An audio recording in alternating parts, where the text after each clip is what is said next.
Assalamualaikum warahmatullahi wabarakatuh. Teman-teman mahasiswa sekalian, pada kesempatan ini saya ingin menyampaikan satu bahasan kita tentang bagaimana menemukan waktu yang produktif. Keterampilan yang paling berharga yang wajib kita miliki dalam hidup adalah bagaimana mengelola atau memanage waktu yang efektif. Apabila Anda tidak mengelola waktu dengan baik, maka dapat dipastikan bahwa Anda tidak akan mencapai tujuan yang direncanakan juga dengan baik. Tidak peduli siapa kita, usia kita, pendapatan, jenis kelamin, ras atau agama kita memiliki jumlah waktu yang sama tentunya dengan orang lain. Apakah Anda orang kaya? Ya kan. Waktu yang dimiliki tetaplah sama tentunya. Apakah Anda seorang pejabat? Tentu juga akan tetap memiliki waktu yang sama. Nah, tentunya ini bukan tentang berapa banyak waktu yang kita miliki, namun tentang seberapa efektif waktu yang kita pergunakan atau seberapa produktif waktu yang kita pergunakan. Oke, mari kita lihat slide selanjutnya. Oke, kita lanjutkan.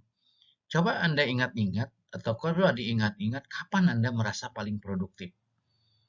Ya kan? Apakah pagi hari, siang hari, sore hari, atau malam hari? Nah, artinya ketika kita bisa banyak hal yang bisa kita lakukan. Artinya ketika bisa bekerja dengan sangat baik, ketika kita mampu melakukan sesuatu dengan sangat cepat, atau ketika kita mampu melakukan sesuatu dengan hasil yang mungkin hal sederhana tapi hasilnya baik dalam waktu yang tidak terlalu lama, ya kan? Mari coba diingat-ingat kembali. Kapan waktu atau kapan kita bisa melakukan hal yang bukan sekedar punya kuantitas tapi juga punya kualitas. Nah, yang pertama, apa yang harus kita lihat? Tanda-tanda bahwa kita berada pada satu momen yang sangat produktif. Ketika kita melakukan sesuatu dengan penuh konsentrasi tinggi, ya kan? Dengan konsentrasi tinggi itu, maka produktivitas kita pasti akan naik, ya kan? Gitu. Maka pekerjaan sesulit apapun, kalau kita lakukan dengan penuh konsentrasi, maka hasilnya akan baik secara kualitas dan secara kuantitas. Yang kedua adalah motivasi yang kuat. Bagaimana motivasi yang kuat? Bahwa tidak ketika kita melakukan sesuatu tidak hanya sekedar seberapa besar imbalan dengan apa yang kita lakukan, ya kan?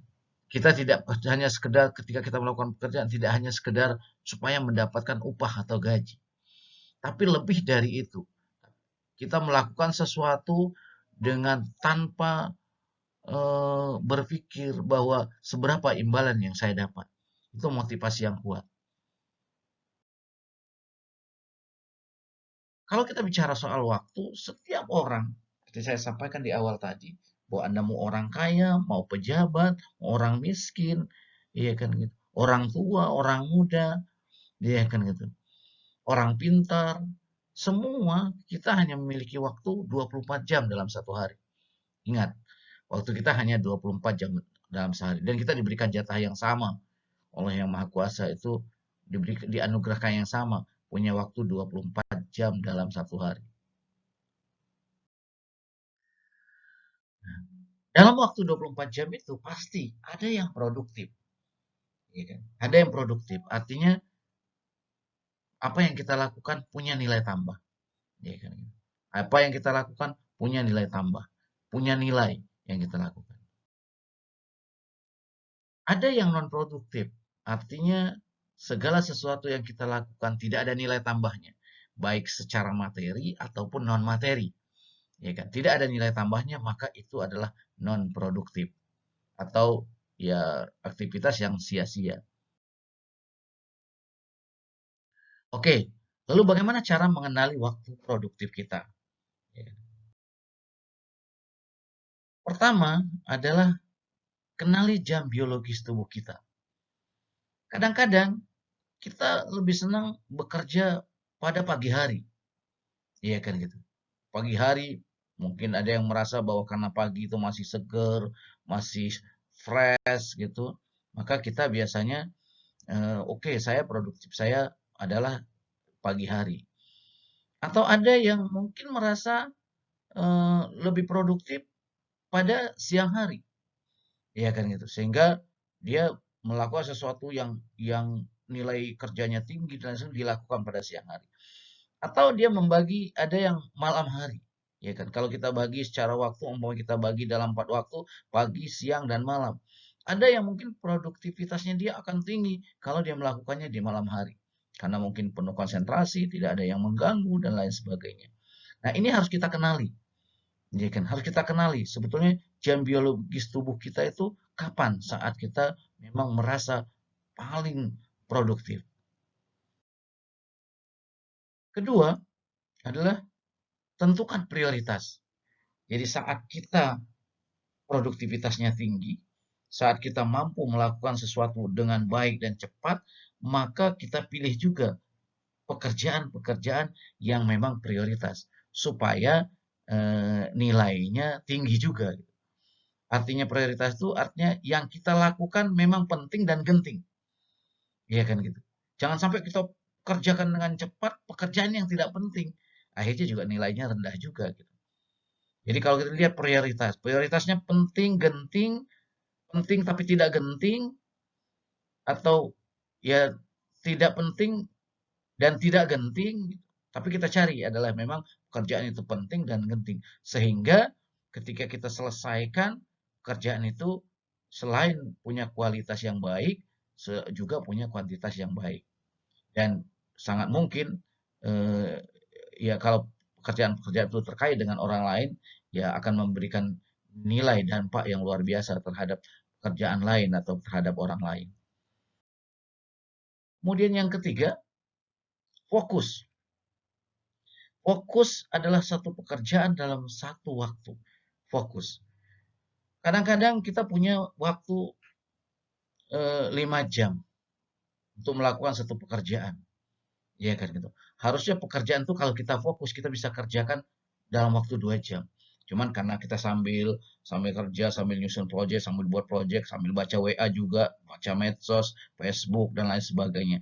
Sehingga 5 jam baru bisa selesai kita pekerjaan. Padahal mungkin saja kita lebih efektif, lebih produktif kalau oke 2 jam matikan HP, matikan medsos dan 2 jam kita selesaikan, kita masih punya sisa 3 jam, maka sangat mungkin waktu yang 3 jam itu malah kita bisa pakai untuk hal yang lain. Sehingga tapi pekerjaan kita dalam satu waktu bisa selesai.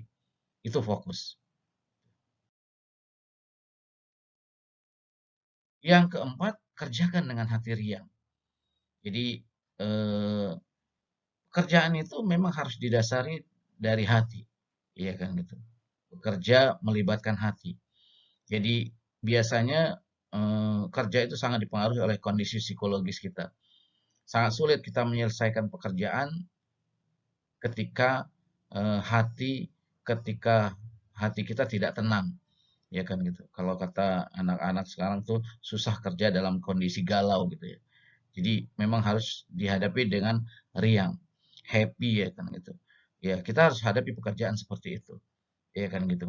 Jadi pekerjaan yang terburu-buru, kemudian dasar tidak tenang, hati yang gelisah, itu tidak akan menghasilkan pekerjaan yang baik.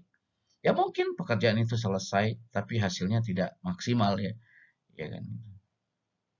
Yang keempat, barangkali itulah mungkin eh, bagaimana cara kita untuk bagaimana kita eh, memanfaatkan waktu atau menjadikan waktu itu menjadi produktif dalam kegiatan kita sehari-hari.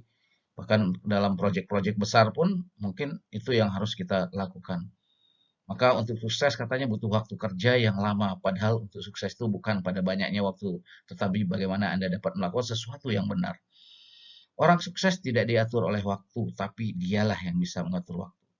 Tidak ada waktu yang tidak tepat untuk melakukan sesuatu yang benar. Terima kasih. Assalamualaikum warahmatullahi wabarakatuh.